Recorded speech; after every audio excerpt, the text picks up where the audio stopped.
El Señor los bendiga a todos, hermanos.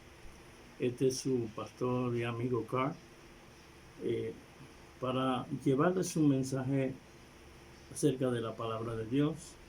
Y espero, verdad, que nos estemos edificando, porque el único propósito de esta enseñanza es edificar nuestras vidas. Y queremos hablar, verdad, de una vida de consagración. Y para esto tomamos el Evangelio según Mateo. Y vamos al capítulo 16. Espero, verdad, que tengamos nuestros bolígrafos y nuestros apuntes para ir edificándonos. Dice la palabra de Dios, Mateo capítulo 16, versículo 22. Entonces Pedro, tomando aparte, comenzó a reconvenirle, diciendo: Señor, ten compasión de ti, y en ninguna manera esto te acontezca. Pero él, volviéndose, dijo a Pedro: Quítate delante de mí, Satanás. Me eres tropiezo, porque no pones la mira en las cosas de Dios, sino en la de los hombres.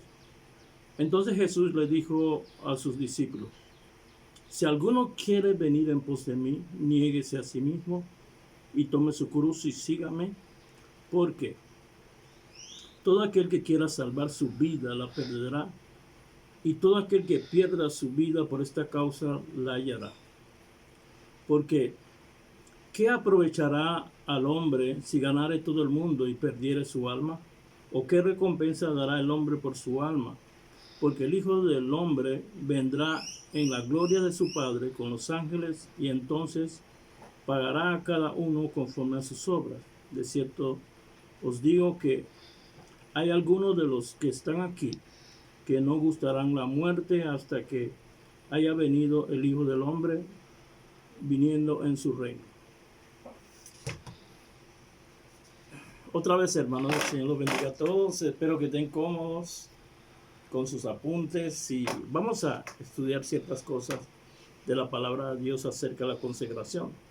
Hay un versículo, verdad, que está en Efesios 1:3. Dice la palabra: Bendito sea el Dios y Padre nuestro Señor Jesucristo, que el tiempo del verbo es bien significativo para nosotros, que nos bendijo con toda bendición espiritual en lugares celestiales en Cristo.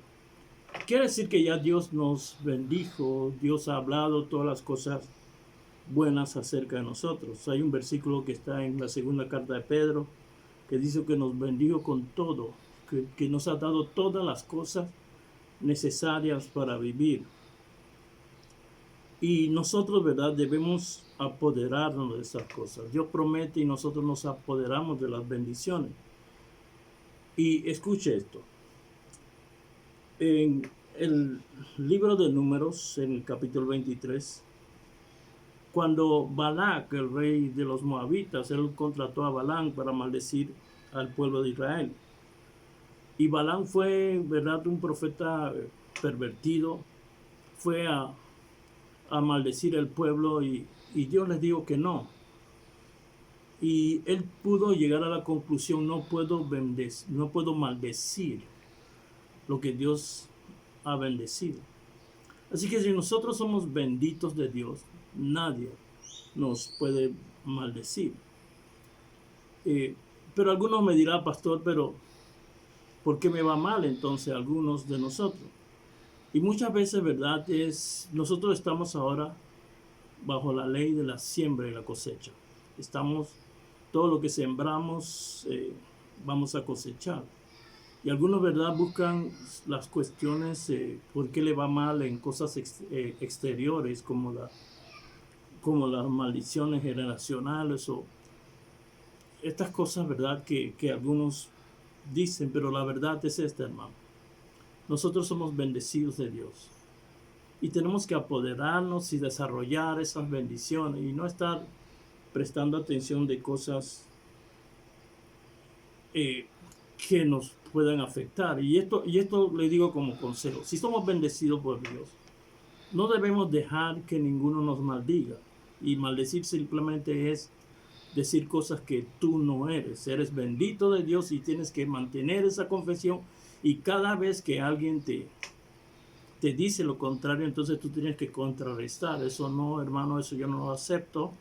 Así que tenemos que seguir. Y mucho de esto tiene que ver por la consagración de algunos de nosotros. Y vamos a ver ciertas cosas algunos apuntes que yo tengo acerca de esto. Debemos consagrarnos siempre para andar en la verdad de Dios, ¿verdad? Tenemos que consagrarnos. Dice Jesús en Lucas 14:26. Si alguno viene a mí y no aborrece y comienza a dar una serie de cosas, padre, madre, mujer, hijos, hermanos, hermanas y aún su propia vida. Claro, ¿verdad? Que la traducción en este versículo dice aborrece, pero no, eso no es el significado, ¿verdad? El significado es, y se basa en el versículo que debes amar a Dios con todo tu corazón, con toda tu alma y con toda tu fuerza. La traducción de la lengua actual dice, tendrá que amarme más a mí. Si alguno quiere ser mi discípulo, tiene que amarme más que a mí. Y fíjese, dice aún su propia vida. Mire, la Biblia, cuando habla de vida, habla de vida biológica, habla de vida del alma, que es la vida psíquica, y habla de la vida de Dios, que es la vida soy. En este versículo precisamente Jesús está usando la vida del alma, el que no aborrece su propia vida. ¿Y qué entendemos por eso? Mire, en el griego la palabra aquí es suke, que significa la vida del alma. Es la vida dirigida por tus deseos, por tu voluntad, por tus emociones, por tu mente. Esa vida que hemos trazado nosotros, todos nosotros vivimos en una sociedad y nos hemos adoptado, ¿verdad?, a las limitaciones y a las cosas que nos benefician. Ahora, el problema de eso es que a veces esas cosas que nos hemos aferrado, apegado, no nos permite vivir la vida de Dios en plenitud, la vida soy de Dios, seguir a Dios. Marcos 4 dice que los afanes de este siglo y el engaño a la riqueza. Y esta cosa, ¿verdad?, no nos permite conocer a Dios en profundidad.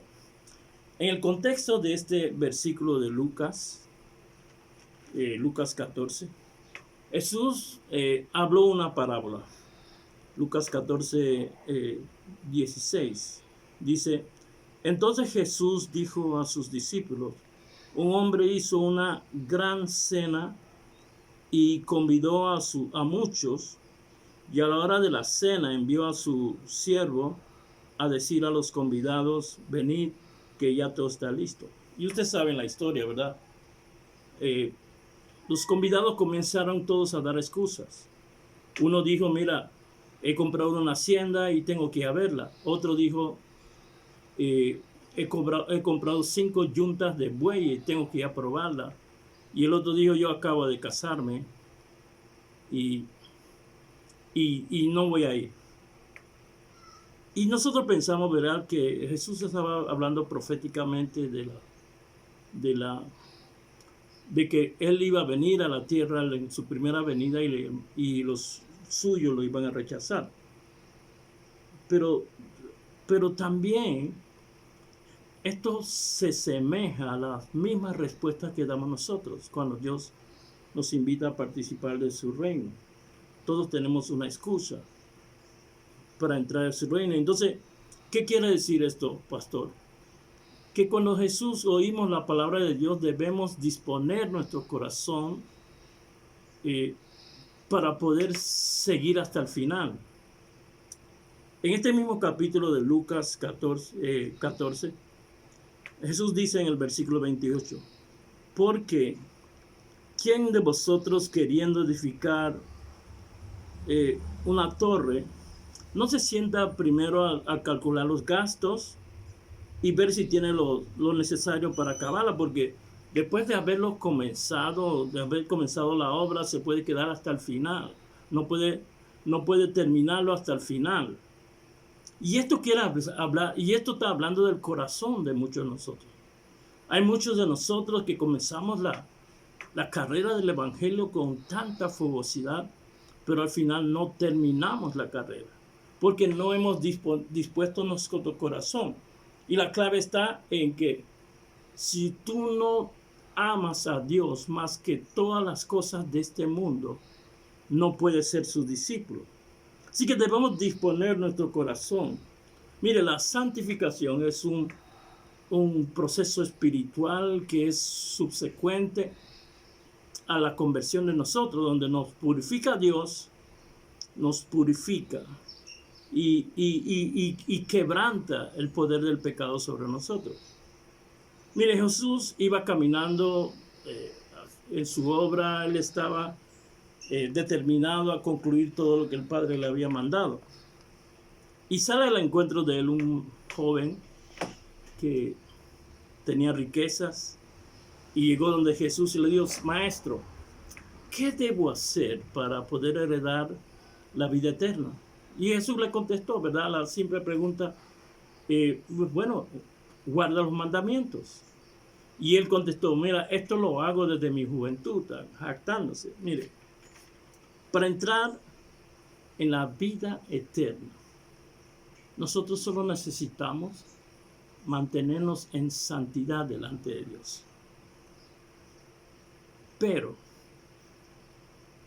por fe entramos y por fe seguimos. ¿Qué quiere decir esto, verdad? Que no se trata solamente de entrar, se trata de terminar.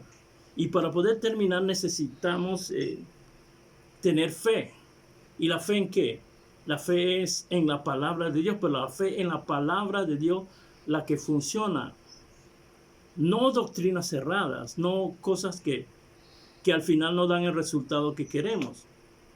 Entonces Jesús, mirándole, dice Marcos 10, versículo 21. Entonces Jesús mirándole, le amó y le dijo: una cosa te falta. Pero uno piensa, pero si yo guardo los mandamientos, ¿qué me falta? Y Jesús le dijo: una cosa te falta. Vende todo lo que tienes y dalo a los pobres y harás tesoro en el cielo, y ven y sígueme. ¿Qué le faltaba? Y esta es la pregunta, ¿verdad?, que muchos nos hacemos. ¿Qué nos falta? Nos falta una vida de fe, entrega, de dedicación total a estas cosas del Señor. Debemos disponer nuestros corazones. Y este muchacho, ¿qué hizo? Él tenía muchas riquezas y ahí mismo dejó las cosas de Dios. Y me preguntarán algunos: pastores, ¿entonces las riquezas son malas? No son malas, hermano. El dinero es un mal Dios. El dinero debe ser servidor nosotros, no debe ser un Dios. Y uno no puede poner nuestras esperanzas en cosas que son perecederas. Nosotros debemos tener firmeza para poder terminar esta carrera que nos es dispuesto y poner la mirada en las cosas que son eternas, las cosas espirituales, las cosas que no se ven. Y este muchacho tenía sus riquezas, su corazón en las riquezas que tenía. Mira, la cruz nuestra es el lugar de negación de nuestros deseos personales y tomar la palabra de Dios y seguirla. Muchos, ¿verdad?, cuando nosotros comenzamos el evangelio, todos nos hablaron de morir a la carne, pero muchos no nos explicaron lo que significa eso. Morir a la carne simplemente significa el quebrantamiento tuyo de no poner tus deseos personales sobre los de Dios. Y eso hablamos en dedicación. Por eso, hermano, le digo que para llegar al cielo necesitamos, ¿verdad?, tener santidad. Pero para preservar esa santidad necesitamos fe y fe en hacer lo que Dios ha dicho para poder continuar hasta el final.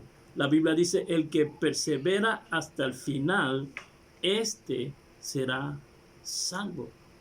No el que se queda en el camino, no el que estuvo una vez. Y esto debemos comprometernos nosotros.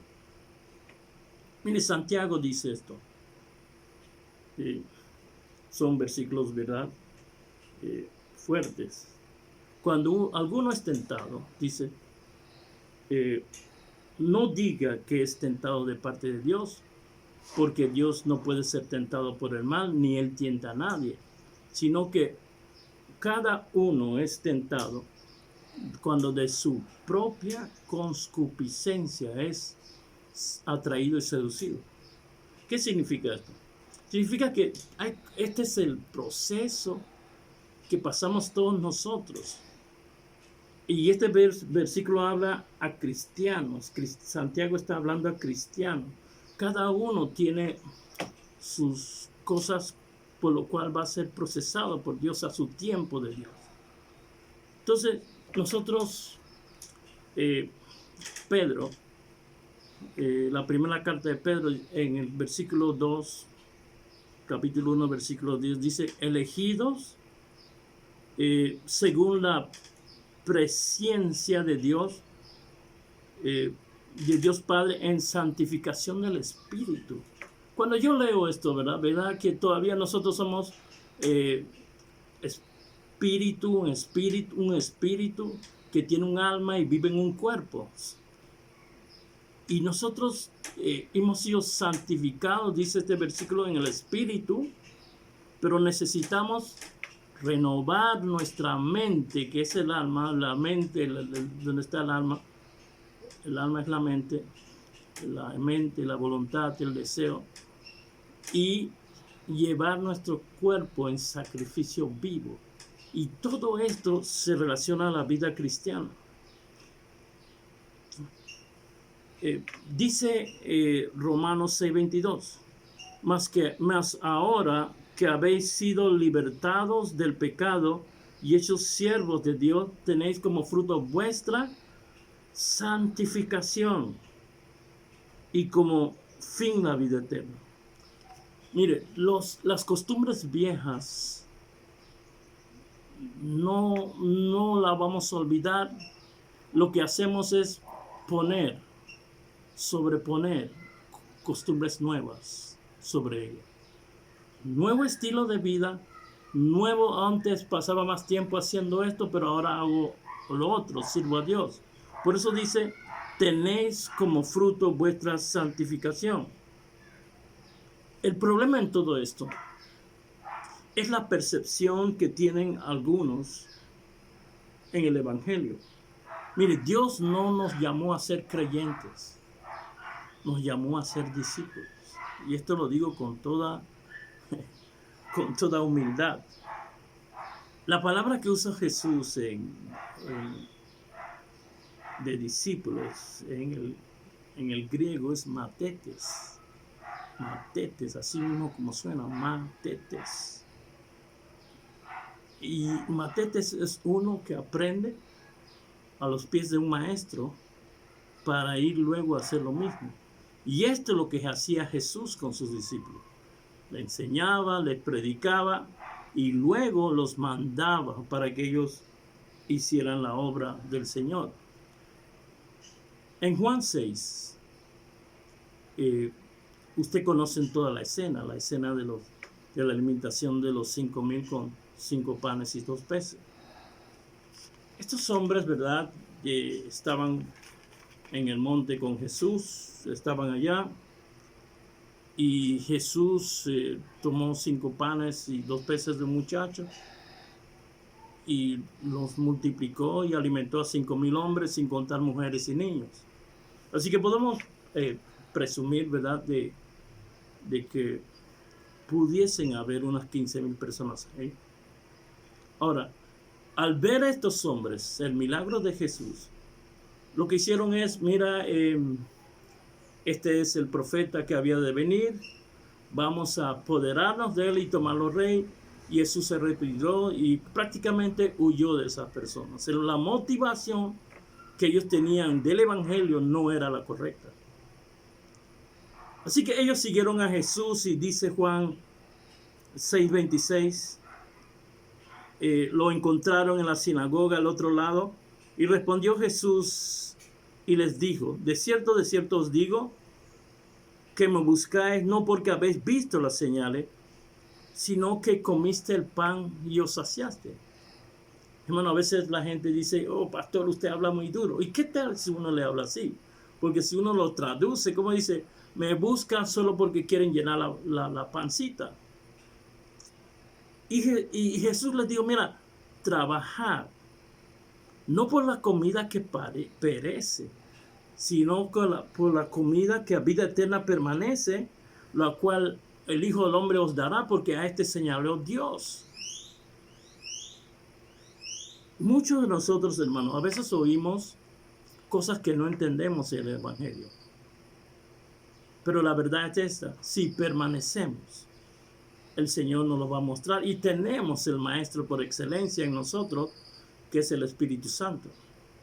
Ahora Jesús comienza a decirle verdades, yo veo en las palabras de Jesús, pero no es como para alejarlo, sino para decirle para ver sus corazones.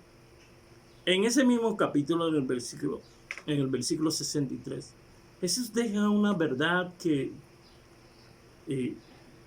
bueno, toda la palabra es verdad, pero dice así, el Espíritu es el que da vida, la carne para nada aprovecha.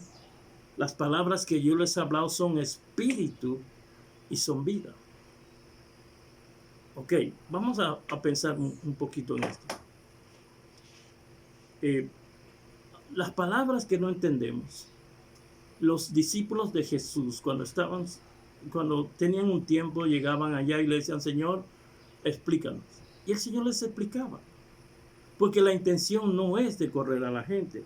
Él estaba hablando de que el que no comiere de mi carne y bebiere de mi sangre, no tiene vida eterna. Y esta palabra, verdad, a ellos le cayó mal. Estaba como si le estuviera hablando de canibalismo. Pero Jesús le está hablando de hacerse uno con él. Y eso es lo que nosotros hicimos. Participamos del cuerpo y la sangre de Jesús. Entonces ellos no entendieron, lo tomaron mal. Y ese día, estos seguidores de Jesús se retiraron de él.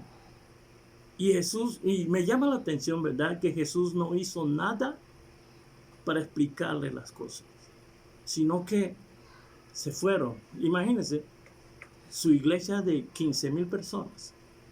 ¿Qué le parece? Él nos llamó, no dijo, miren muchachos, no entendieron bien lo que yo dije, vengan y expliquen. No, porque el discípulo, la persona consagrada, permanece hasta que entienda la verdad. Lo único que trae resultados en nuestra vida es cuando tenemos el espíritu de lo que el Señor ha hablado. El Zoe, la vida de Jesús en ella.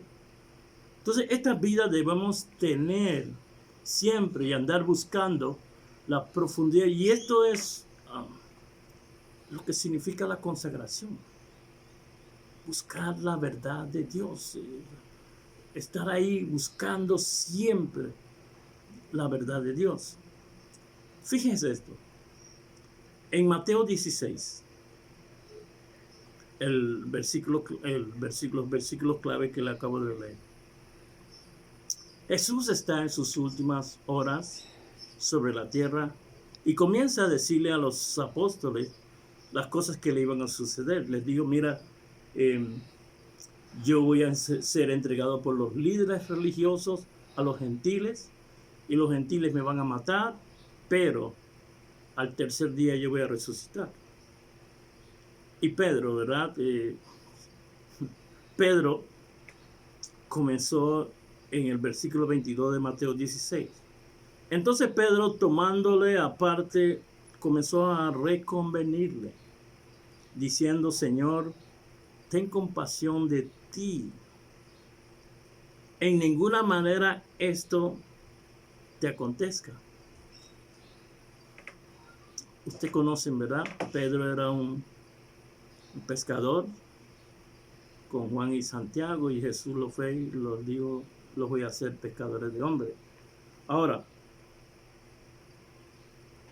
Pedro había ganado notoriedad andando con Jesús.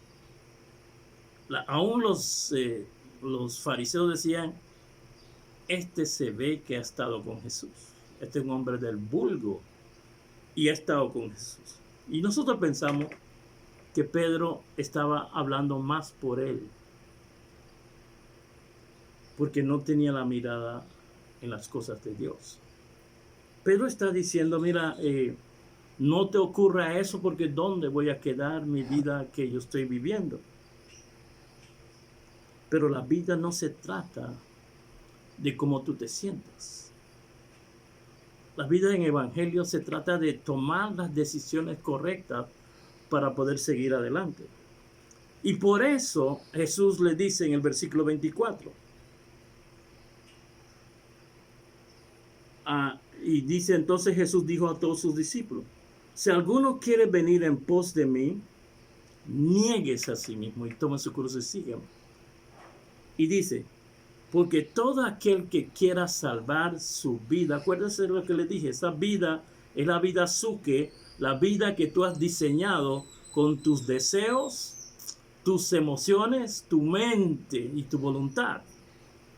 El que quiera salvar su vida, la perderá, pero el que pierda, el que deje esa vida del mundo, ganará la vida de Dios, la vida soy de Dios. Y esto es muy significativo para nosotros. Así que nosotros, para alcanzar cualquier meta en esta vida, tenemos que disponer nuestro corazón. Y sea en lo secular, sea en lo espiritual, sea donde sea. Usted tiene que proponerse quitar las cosas que te estorban y concentrarte en las cosas que realmente tú quieres. Jesús dijo a Pedro, tú no pones la mira en las cosas de Dios, tú pones la mira en tu vida personal. Todo esto se trata entonces de tomar decisiones. Necesitamos tomar las decisiones correctas en el tiempo correcto. Y la mejor disposición la mejor decisión que podemos hacer es tomar la decisión de terminar esta carrera que hemos empezado. Que nada nos estorbe. Las circunstancias, tal vez los tratos difíciles son pasajeros. Pero que el que permanezca hasta el fin, este es el que va a ser salvo. Así que no podemos tomar a mal cuando Jesús dice, no, el que no aborrece. Esa palabra aborrecer no es una buena traducción. El que no me ama a mí más que todas las cosas del mundo, no puede ser mi discípulo. Y acuérdense de una cosa, discípulo es un pupilo. Es alguien que está siendo preparado para ir a hacer la obra después. Y todos nosotros, mira, Dios nos ha ungido y nos ha dado poder y autoridad para hacer las cosas en este mundo. Y todos yo tengo un pensamiento y lo he transmitido. ¿Qué especial tiene uno si todos pueden hacer lo mismo? ¿Qué quiero decir, pastor? Que nosotros todos fuimos unidos.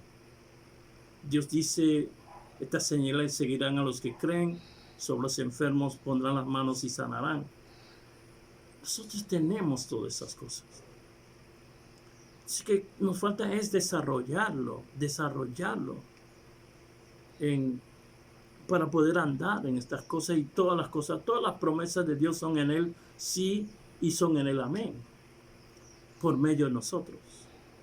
Como le dije al principio, Dios nos ha bendecido, somos benditos ya. Cuando Dios bendice, Él habla. Dios ha dicho tantas cosas buenas en nosotros, y nosotros tenemos que apoderarnos de todo lo que Dios dice, para andar en las cosas de Dios. Así que yo quiero exhortarlos, hermanos, la vida de consagración es necesaria para poder terminar esta carrera. ¿Por qué? Porque hay peligros afuera si uno no vive una vida de fe. Así que esta verdad es una exhortación más para seguir adelante. Hemos comenzado bien la carrera y vamos a terminar todo. Yo estoy seguro que lo vamos a hacer. Así que yo creo que no me queda más tiempo. Así que yo quiero orar, como siempre, y como les he enseñado, ¿verdad? El método es este. Damos gracias al Padre por su palabra, como dijo Jesús. Dijo en Juan 14:13, todo lo que pidáis al Padre en mi nombre, yo lo haré, para que el Padre sea glorificado en mi nombre. Entonces nosotros primeramente ordenamos de la manera que nos dijo Jesús. Padre, te damos gracias porque tu palabra es verdad. Tú no mientes en tu palabra ni echas para atrás. Ella no vuelve a ti vacío. Oramos y tomamos nuestra autoridad ahora y oramos y vamos en contra de toda enfermedad y ordenamos que a toda enfermedad que salga ahora y desaparezca. Y oramos por los hermanos